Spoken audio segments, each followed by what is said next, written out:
Perfect. We are continuing on with Tradition 10 today, ladies.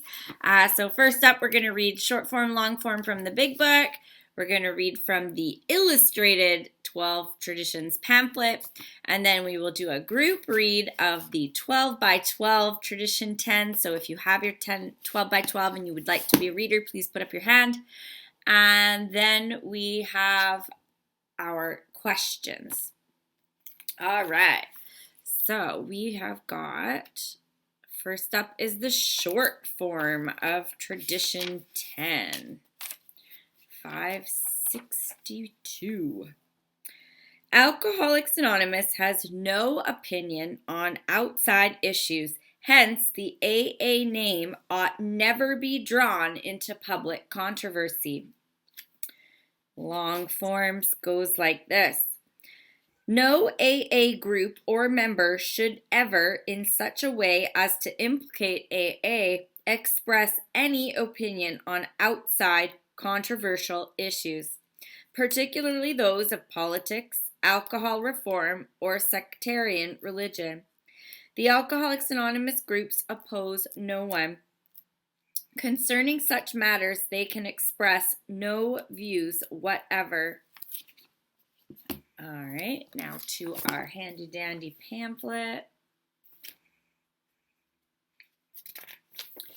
The 10th Tradition. Oh, it's all cartoon. And so, thanks to AA, I have maintained a happy sobriety for 10 years. I thank you. But before I leave, I know I speak for all of AA when I protest the current legislation before Congress.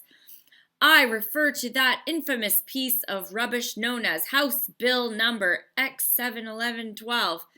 It must not pass. And to that end, I am sending a telegram in the name of AA and our group. Oh yeah? Says who? How could anyone get sober or stay sober in an outfit like that? Comical. All right, and we'll go to the 12 and 12 Tradition 10. Gosh, my fingers aren't working today. Bonnie T, you want to start us off?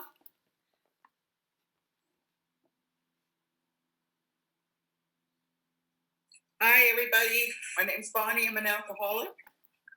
Tradition 10. Alcoholics Anonymous has no opinion on outside issues. Hence, the AA name ought never be drawn into public controversy. Never since it began has Alcoholics Anonymous been divided by a major controversial issue, nor has our fellowship ever publicly taken sides on any question in an embattled world. This, however, has been no earned virtue. It could almost be said that we were born with it, for, as one old-timer recently declared, practically never have I heard a heated religious, political, or reform argument among AA members.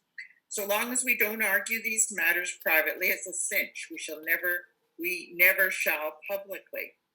As by some deep instinct, we AAs have known from the very beginning that we must never, no matter what the provocation, publicly take sides in any fight, even a worthy one. All history affords us the spectacle of striving nations and groups finally torn asunder because they were designed for or tempted into controversy.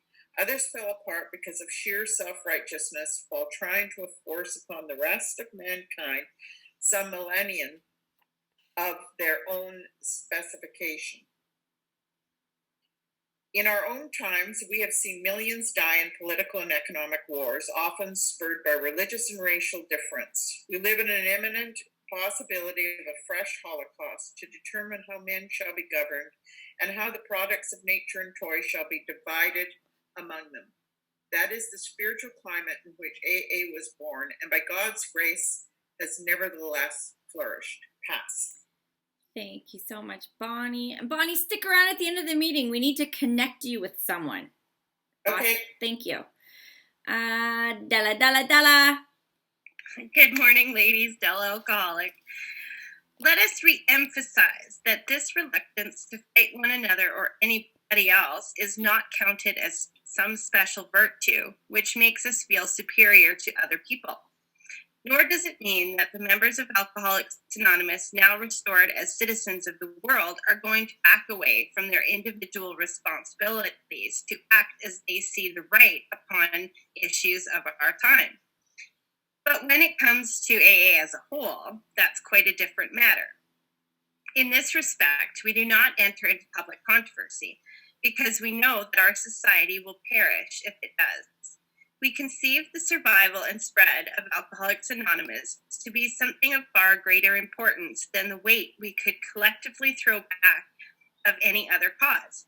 Since recovery from alcoholism is life itself to us, it is imperative that we preserve in full strength our means of survival.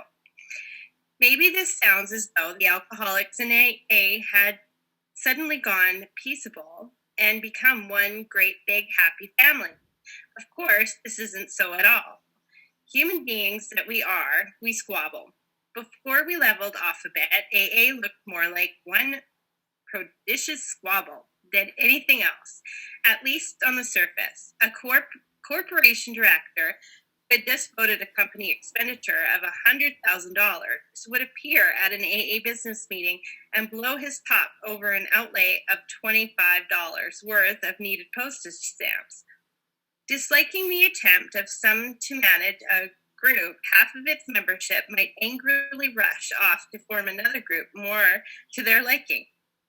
Elders temporarily turned heresy has sulked. Their attacks have been directed against people suspected of mixed motives. Despite their dim or puny rose, never did AA a particle of harm. They were just part and parcel of learning to work and live together. Let it be noted, too, that they were almost always concerned with the ways to make AA more effective, how to do the most good for the most alcoholics. Irene. Hi, my name's Irene. I'm an alcoholic. The Washington Society, a movement among alcoholics, which started in Baltimore a century ago, almost discovered the answer to alcoholism. At first, the society was composed entirely of alcoholics trying to help one another. The early members foresaw that they should dedicate themselves to the sole aim. In many respects, the Washingtonians were akin to AA of today. Their membership passed the hundreds of thousands mark. Had they been left to themselves and had they stuck to their one goal, they might have found the rest of the answer. But this didn't happen. Instead, the Washingtonians permitted politicians and reforms, both alcoholic and non-alcoholic, to use the society for their own purposes. Abolition of slavery, for example, was a stormy political issue then. Soon the Washingtonian speakers violently and publicly took sides on this question. Maybe the society could have survived the abolition controversy, but it didn't have a chance from the moment it determined to reform Americans' drinking habits. When the Washingtonians became temperance crusaders within a very few years, they had completely lost their effectiveness to helping alcoholics. The lessons to be learned from the Washingtonians was not overlooked by Alcoholics Anonymous. As we surveyed the wreckage of the movement, early AA membership resolved to keep our society out of public controversy. Thus was laid the cornerstone of Tradition 10. Alcoholics Anonymous has no opinion on outside issues, hence the AA name ought never be drawn into public controversy. Thank you, Irene. All right. I think we might have some good conversation on this one today. Let's go to our questions. Question number 1. Do I ever give the impression that there really is an AA opinion on antabuse, tranquilizers, doctors, psychiatrists, churches, hospitals, jails, alcohol, the federal or state government legalizing marijuana, vitamins, Al-Anon, Alateen? 2, can I honestly share my own personal experience concerning any of those without giving the impression that I am stating the AA opinion? 3, what in AA history gave rise to our 10th tradition? 4, have I had a similar experience in my own AA life?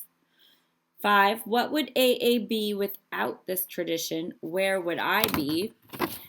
6, do I breach this or any of its supporting traditions in subtle, perhaps unconscious ways? 7, how can I manifest the spirit of this tradition in my personal life outside AA and inside AA? So for me, I practice this tradition in all aspects of my life, including my social media. I don't get into controversial topics on my social media or take any stance therein. When there's an election, I don't post my political party of choice. I do post that it's responsible to vote, but I try to take this and practice it in my personal life because I find life is a lot simpler when you don't get into these controversies. And, I've had people who have messaged me and said, why don't you make a post regarding this thing that's happening in the world right now? You can use your influence. And I simply reply back, I don't post about things like that. It's a matter of policy for myself. The only thing I will post is things to end stigma against recovery, and that's it. I do like question number 1 a lot, and I think we might get some good conversation on it when it talks about, do we give the impression that there's an AA opinion on antabuse, medical marijuana, tranquilizers, doctors? Because a lot of the times you hear in meetings, someone says, oh, I smoked pot, did I relapse? And instantly the entire group jumps on that person and says, yep, you did. That's giving the impression that AA as a whole has taken that stance, and when it's really your personal opinion. So we have to be really careful on that because it is breaking tradition 10. If I'm working with someone and they ask me, I make sure to make it very clear that this is my opinion, but it's up to you and God and your program of recovery. So I think we're going to have a good conversation this morning.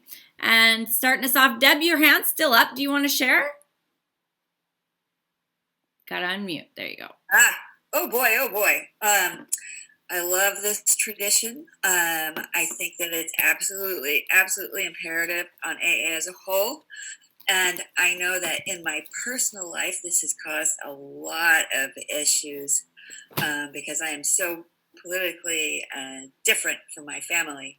So that is certainly can cause a lot of pain and upset in my life. And so I have to ask that question of myself every day. Is this the best use of myself and the best of my recovery? Who am I helping by posting my personal opinion? I don't generally post anything on social media because it just causes more pain. And so I think that is a good thing. And also because, whether or not I don't post that I'm a particular alcoholic, but because people know it does give the impression, that this is AA's speak talk. So I think this is a phenomenal tradition. And, going through the traditions here, I think just teach me how important it is for me to teach my sponsees. We go through the traditions once a month, but it certainly makes such a bigger impact to go through it quicker and more often. It really deep seeds it in me that this is something that has slipped a lot over the last few years. 20 years ago, I believe that this was instilled in me a lot deeper than it has over the past 10 years or so. Things got a lot softer. So I thank you for bringing this up, and it's certainly something that I am incorporating into my program. So thank you, Kimberly. Thank you so much. Lee? Hi, I'm Lee, an alcoholic. When you were reading out the questions, I thought to myself, oh, this is something I haven't thought about in a whole long time. But people's responses to people that they have self-identified that they have a mental health issue and are taking medications, and it's a question for them, for us, or sponsors or group members, should I stop taking medications? And there are opinions out there that can be very, very dangerous and very, very harmful to people. And having lived with watching this unfold, it's very difficult that people, have that much feeling about something with mental health that they want to direct a person towards not taking drugs. And you know what?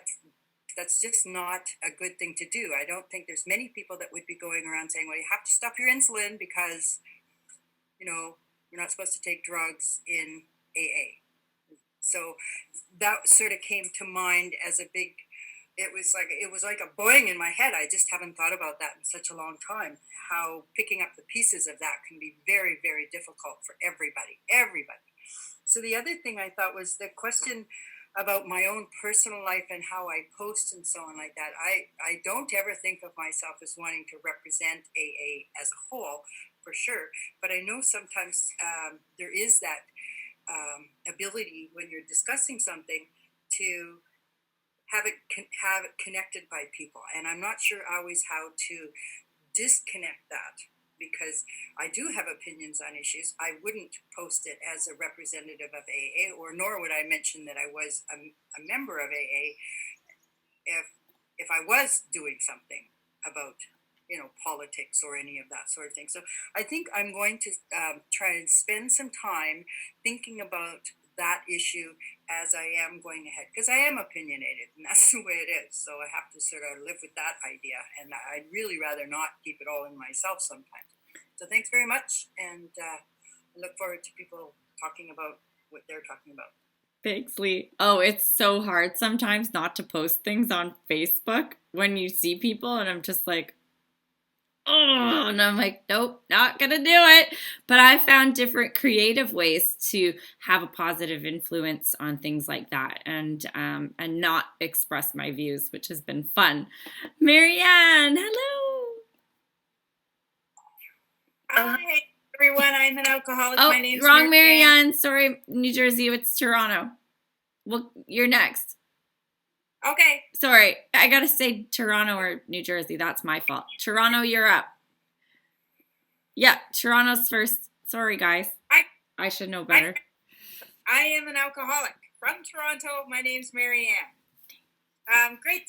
Grateful to be here. Grateful to be sober. I missed you all last week. I was away and I had no internet, and it was so nice just to see all your beautiful faces. So I'm grateful to be here today. Step 10 for me, or tradition 10 for me, has been helpful because I deal with a non-alcoholic family that argue about everything.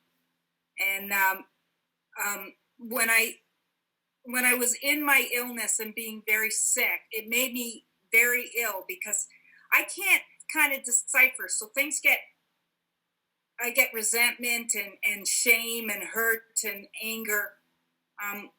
And so if I practice step 10 with these people, I don't get pulled down that rabbit hole so easy. Now I sit there quiet a lot of the times, basically talking to God, just to help me through it, because it you get grooves on your tongue, being quiet, but it's a lot better than the alternative when I jump in. And within AA, I find I can practice step 10 a lot by just keeping it to my own experience. I've had a lot of work with people that want to smoke weed and do the program, or take drugs and do the program. Oh, but I'm not drinking. And I don't know why I've had these people come to me, but I can simply just say that, I can't do it on anything. And this is how I do it. And again, they want to argue with me about why they can and stuff like that. And it's just, if I can say I can't, I don't know how, I don't have experience on working a successful program while doing drugs.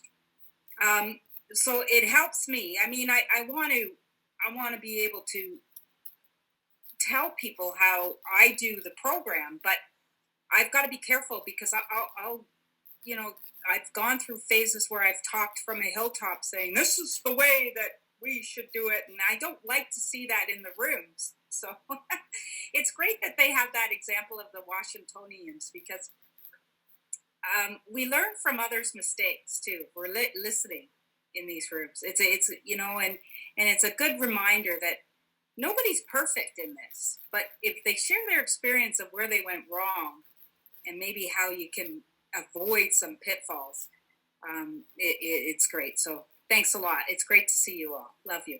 Thank you so much. And I apologize again. Marianne, I should say which towns and places you're from. So Marianne, New Jersey. I am Marianne, alcoholic. You're lucky, Kim. There's 3 Mariannes on your meeting. Very unusual. Fortunately, we're all labeled. I remember when I first came in, it was a point in time in which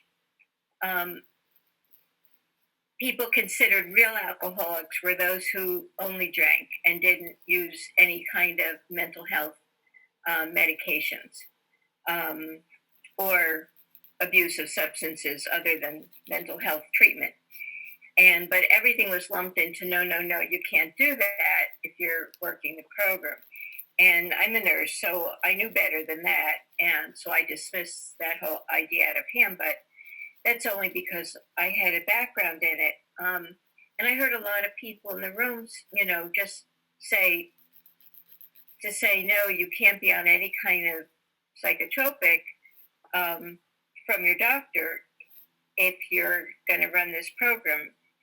And they would say it based on advice from their sponsors, I think, for them, it's probably where they heard it. But when they repeat it in an AA meeting, it has the sound of being AA dictate or AA regulation. So it actually, it has what they talk about in Tradition 10. It gives the impression there's really an AA rule about this. And I saw some people walk away from the program because they didn't feel comfortable. They knew they weren't being accepted by some of the elders, as it were. But thank goodness that's changed for the most part. And, when I'm working with somebody, the only thing I get concerned about is from self-description, are they taking something as prescribed, or are they telling me they're abusing something? And if they're telling me they're misusing something, then I try to get them into some kind of counseling to help them with that, because clearly there's a need to review what's going on with the medications. So I think I'm glad we're more enlightened today about people's need to be treated for more than one thing at a time. And, I had a son in the rooms, and he had abused both alcohol and drugs. I had never used drugs. So, and we came in together, and, I never saw any difference between him and me in terms of, how we got here and what we needed to do. So that's all. Thanks for letting me share. Thank you so much, Marianne.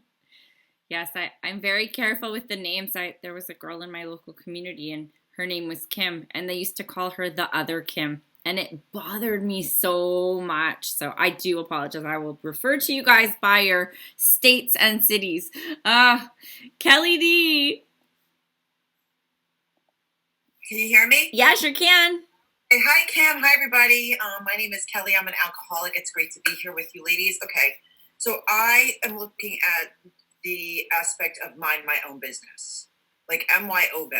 Like, I have an opinion, but I have to, ask God to remove my judgments and stuff like that. Now, I've been in the program and sober 11 years. And I first came in and I was tripolar. I was up and down and all around. And my sponsor is like, why don't you wait 90 days and see if you need to go on medication? And, you know, I really didn't want to listen to her, but I did. And it just depends on your divine intervention and your divine path. And I love how step 10 and tradition 10 are kind of like they go together. And I know that, you know, recently a sponsee of mine, she relapsed on marijuana. She has 70 days back and she's really beating herself up about it. But it is a self-diagnosis when it comes to things. And it always comes out in the wash.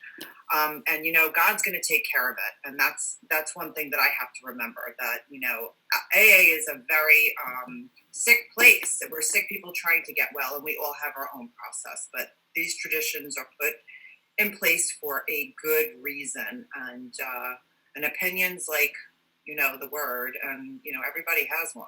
I start walking around taking the poll, I'm going to start, you know, maybe conjuring up some things that I think are right, or I was right or wrong, and get really confused because I'm an alcoholic. Anyway, great to be here. Love you ladies. Have a great day. Thank you so much, Kelly D. All right, great question was asked privately in the chat, and I hope it stirs up some more hands and conversations. So the question privately sent in the chat was, what about small talk before online meetings begin? Many times politically like-minded members talk about current events. Just because it's before the online meeting, is it against the 10th tradition?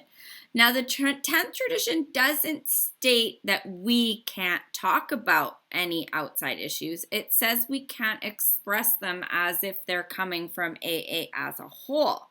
But for myself, personally, I try to keep my stuff to myself because I do know it brings a lot of controversy.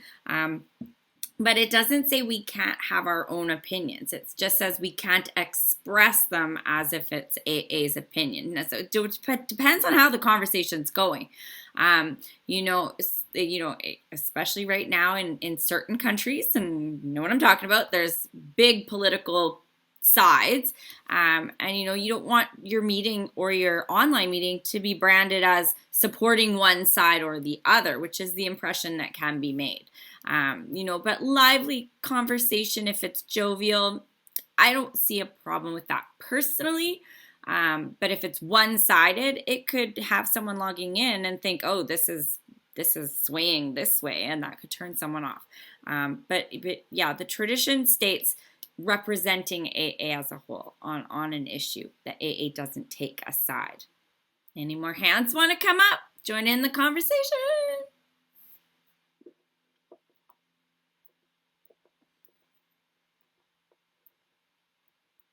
Toronto, were you trying to put your hand up?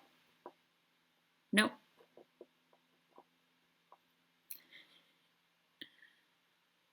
No more. Oh, Tracy, thank you. Go ahead.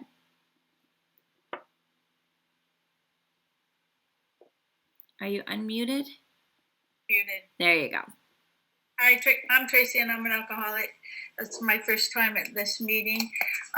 You know, I had done another meeting last week on this step or this tradition 10, and actually made me feel very, very calm. And I could formulate some thoughts, and I took some things into my daily life, and it is kind of like minding my own business. I feel like this tradition keeps me on task, just for me personally. Not giving my opinion. I might have some opinions, but they're not really, they kind of get me all jazzed up. So what I've had to do is utilize the serenity prayer. There's things I can change, there's things I can't change, and I just want courage to just change the things that I can. And what's okay for me and what's right for me is what's okay and right for me, but doesn't necessarily mean that it's for everybody else. I like the fact that Bill and Bob, because I think the Washingtonians were like in the 1860s, I think, and it's a long time ago.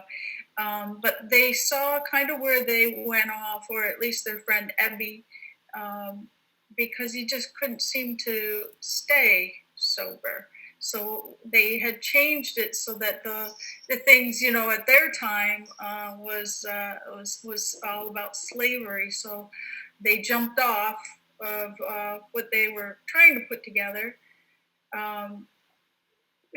for us alcoholics. And so Bill and Bob did learn from it. And it's true, like, we have to step out. At least they had, the courage to try something.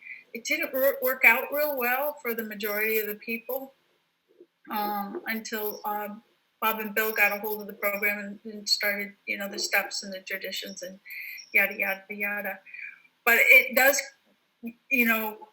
kind of keep us as if we're coloring, like, within the lines, AA, I come here for AA. I come here for my isms.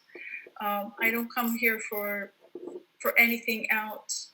And, in the beginning, when I first came into the meetings, I just regurgitated whatever, I heard in the room. So if it was no drugs, it's no drugs. There's black and white lines. Where now, with a few years under my belt, I kind of feel like, hey, be softer, be kinder, and less judgmental or critical. And hey, we're all trying to do the best that we can. So maybe I don't agree with something, but we're all just doing the best that we can. So that's it. Thanks. Thank you, Tracy. And you made me think of something, which our number one purpose here is to be helpful, stay sober, and help other alcoholics. And if I look at the example of the current world pandemic on Facebook, I see long-standing friendships breaking down because of feuds over policies. And I think that this tradition protects us as a whole as AA. For if I start saying my opinion, because we alcoholics are an opinionated bunch, let me tell you, it would make a divide as opposed to the unity we try to seek. And so, us keeping these things to ourselves helps to foster that unity within our fellowship. Jenny D. Come on. Here we go. You're good. Hello. Hi. Hi, Kim. Hi. Oh, I'm just so happy to be back at this meeting. Life, I'll tell you, sobriety gives you a full life. And I'm really glad I could make it today. About the Tradition 10, when I think about in meetings, I think it's really careful there's a couple of groups of people, like a lot of us here who have long-term sobriety. And whatever we say in a meeting, a lot of people think, oh, that must be AA's opinion because they've been here for this long.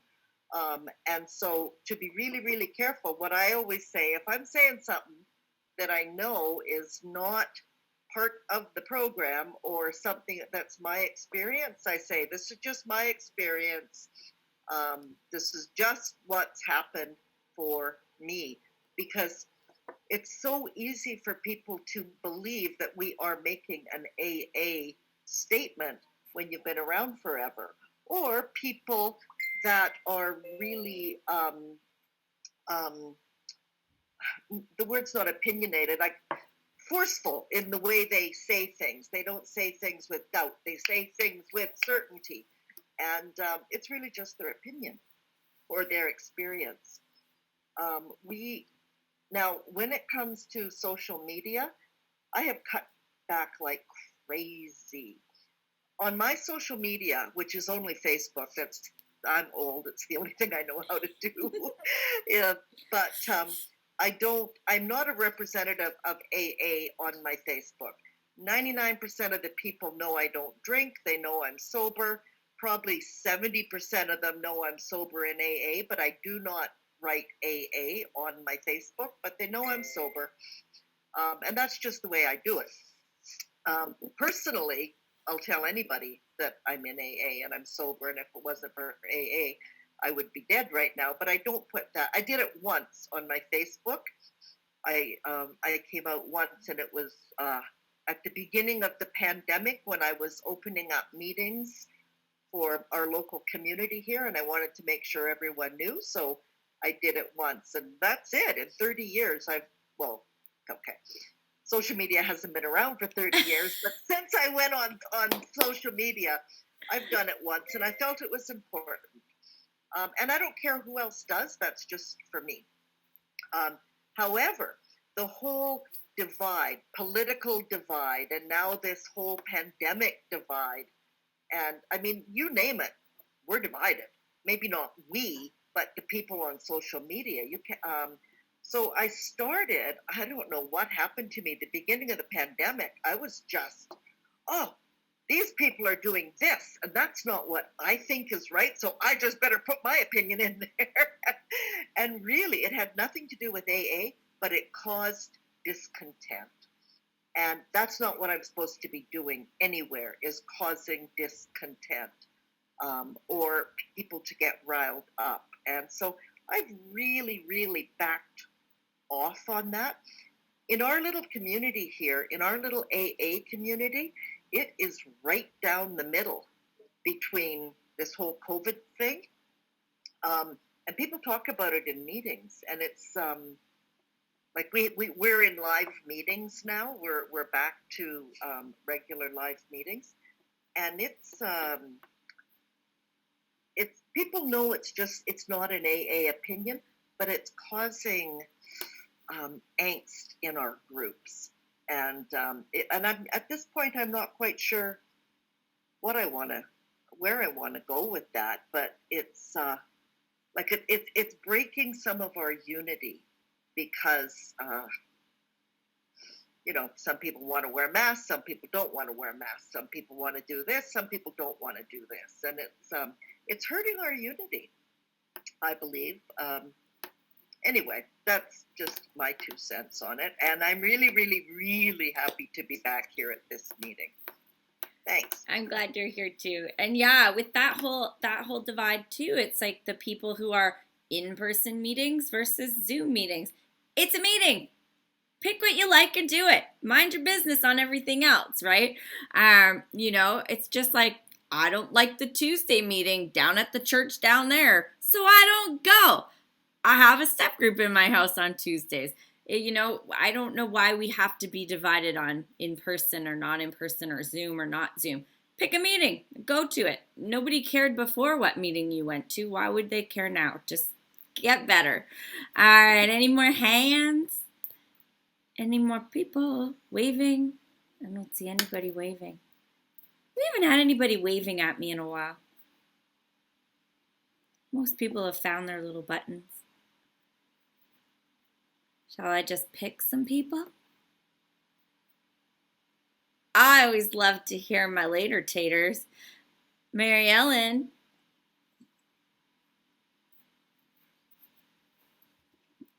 Gotta get on there. There you go. Hi, everyone. I'm Mary Ellen, and I live in Spokane, Washington. And, oh my gosh, I always say that the steps are how it works, and the traditions are why it works. And it's just it's a great time I used to say, gosh, I wished we could hang the 12 traditions at my office. And but I get to keep the focus on what I'm doing today.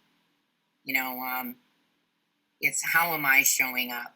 And I recently had an experience. My father's 94 and his friend girl is 91.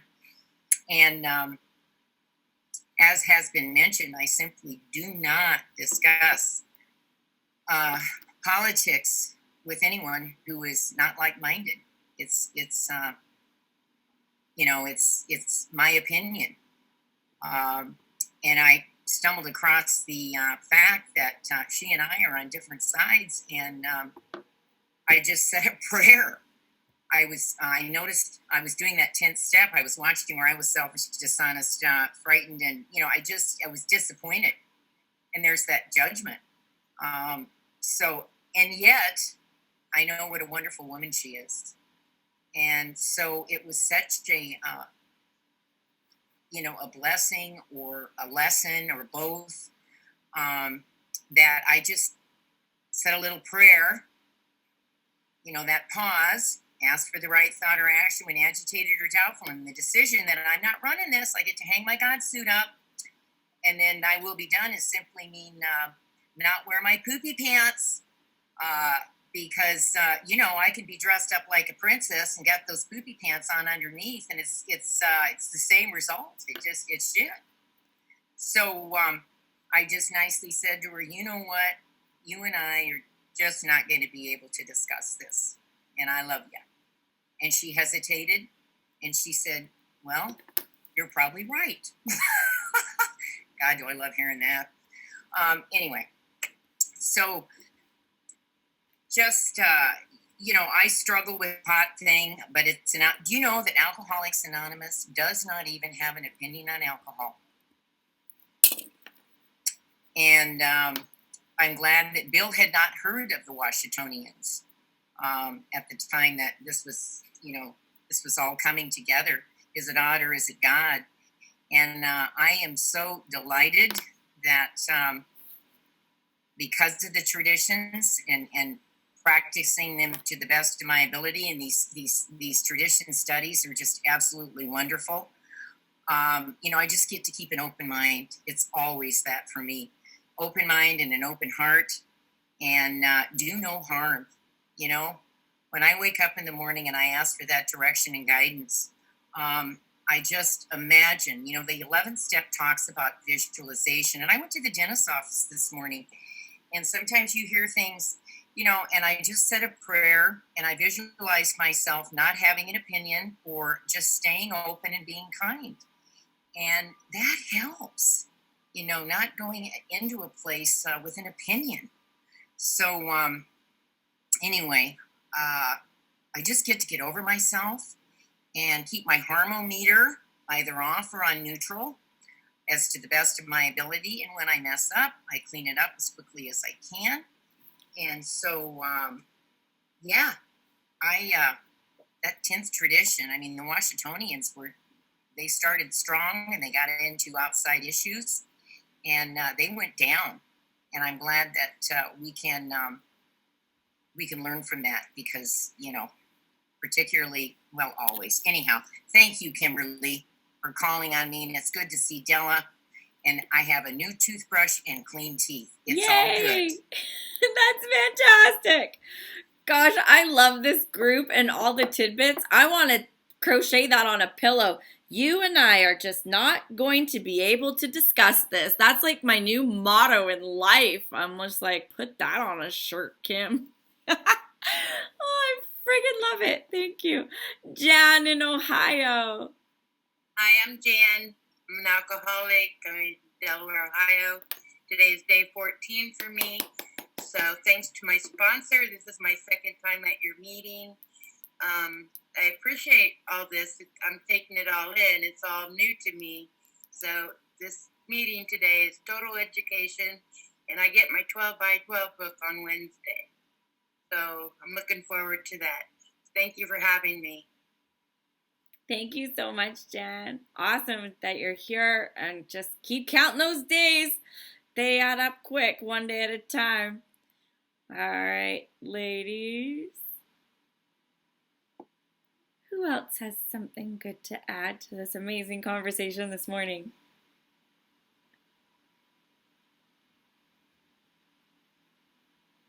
Nobody has anything else to add on Tradition 10? All right, then. Let's close with the Serenity Prayer and have some girl talk. All right. Who makes all this possible? God. Grant me the serenity to accept the things I cannot change, courage to change the things I can, and wisdom to know the difference.